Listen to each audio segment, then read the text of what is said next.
Stop mencari uang, stop untuk menjadi produktif di era sekarang ini, semuanya sudah berakhir. Setidaknya ini adalah quote yang kontroversial yang saya tonton di kanal YouTube-nya TechLead. Patrick Hsu, dia seorang Jepang, 43 tahun, dia mantan programmer Google. Dia mengatakan bahwa semuanya sudah berakhir di era sekarang untuk mencari uang, untuk menjadi produktif. Akan ada hanya orang kaya dan orang miskin. Orang menengah akan hilang atau bahkan menjadi miskin di era sekarang ini. Ini kaum menengah atau middle class ini didefinisikan sebagai orang kebanyakan ya. Dia dari kecil sekolah, dia mendapatkan nilai bagus, kemudian lulus, mencari bekerja di kantor 9 to 5, berharap sampai pensiun. Dan ini era ini sudah berakhir, dia bilang, dengan banyaknya layoff atau PHK yang terjadi di semua startup teknologi, nggak cuma di Amerika tapi di seluruh dunia. Ini point of view-nya, fokusnya adalah dari mata dia sebagai programmer. Apps tidak bekerja lagi, APIs tidak bekerja lagi, semuanya sudah dikerjakan oleh AI. Kemudian ada pergeseran di sosial media, orang sudah tidak lagi percaya motivasi-motivasi, 7 cara menjadi kaya, 7 cara meningkatkan produktivitas. Orang hanya ingin melihat sekarang kesuksesan. Mereka pengen lihat Lamborghini, mereka pengen lihat rumah mewah, mereka pengen lihat traveling dengan yacht. Dan itu semua yang ingin orang lihat di sosial media saat ini. Mereka tidak tertarik lagi bagaimana mencari uang. Mereka hanya ingin melihat bagaimana cara menikmati hidup dengan uang yang dimiliki. Dan itu adalah 3 level di atas dari cara mencari uang.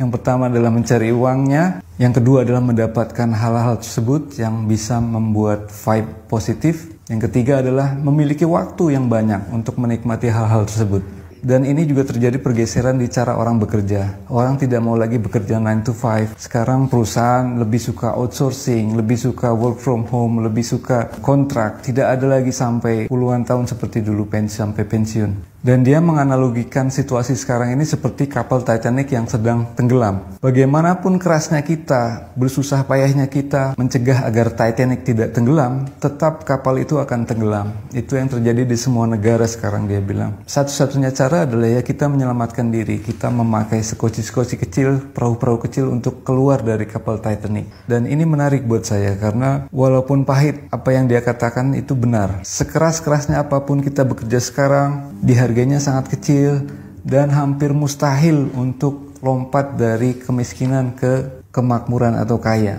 Itu yang terjadi sekarang. Tidak peduli berapa tahun kalian bekerja di satu perusahaan, akan sulit untuk loncat ke situasi kaya, dia bilang.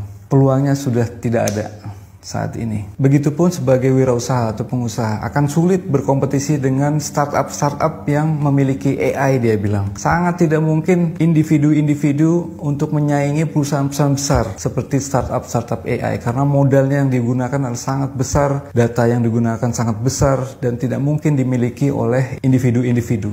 Oleh sebab itu dia katakan bahwa yang kaya akan semakin kaya, mempertahankan kekayaannya, dan yang miskin akan tetap miskin, dan kelas menengah akan cenderung untuk mengalami penurunan menjadi miskin. Dan perubahan itu terjadi dengan sangat cepat. Saya masih ingat ketika pada tahun 2007 Steve Jobs dari Apple pertama kali memperkenalkan iPhone pertamanya dengan layar sentuh. Seketika itu pula raksasa handphone dengan tombol semuanya berguguran mati, seperti Nokia, BlackBerry, semuanya mati. Tak lama berselang muncullah dunia digital dengan cepat. Ada aplikasi, ada website, ada YouTube dan lain-lain. Dan membunuh semua industri buku, majalah, koran, televisi konvensional. Hampir saat itu semua orang beralih ke dunia digital. Dan dengan cepatnya saat sekarang ini muncullah AI yang menggantikan hampir semua pekerjaan seperti yang dikatakan oleh Patrick Hsu. Dia sebagai programmer bilang sudah tidak ada kemungkinan untuk bersaing dengan AI. Dan ini susah untuk dihentikan. Sama halnya dengan dulu pertama kali handphone layar sentuh pertama kali diperkenalkan.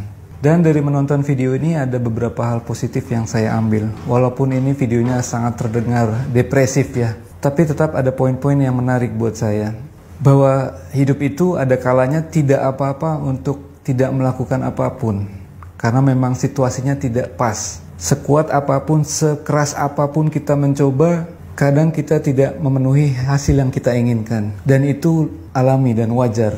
Dan saya yakin situasi sekarang ini akan ada solusi-solusi atau skoci-skoci dari kapal Titanic yang akan kita peroleh dan kita dapatkan dari hal-hal yang kita terus lakukan. dalam hidup. Dan mungkin di situasi yang sulit ini akan muncul hal-hal positif yang tidak kita duga sebelumnya. Seperti yang dia utarakan, orang sekarang senang menonton keberhasilan orang lain, membeli mobil mewah, rumah mewah, dan lain-lain. Tapi mungkin bagi saya juga tidak hanya sekedar materi. Kita bisa menunjukkan hal positif di konten media sosial dengan cara menghibur orang lain, membuat tertawa, memiliki kucing dan anjing yang lucu. Itu juga membuat hal positif yang mungkin memang ditujukan AI untuk kita untuk menikmati hidup.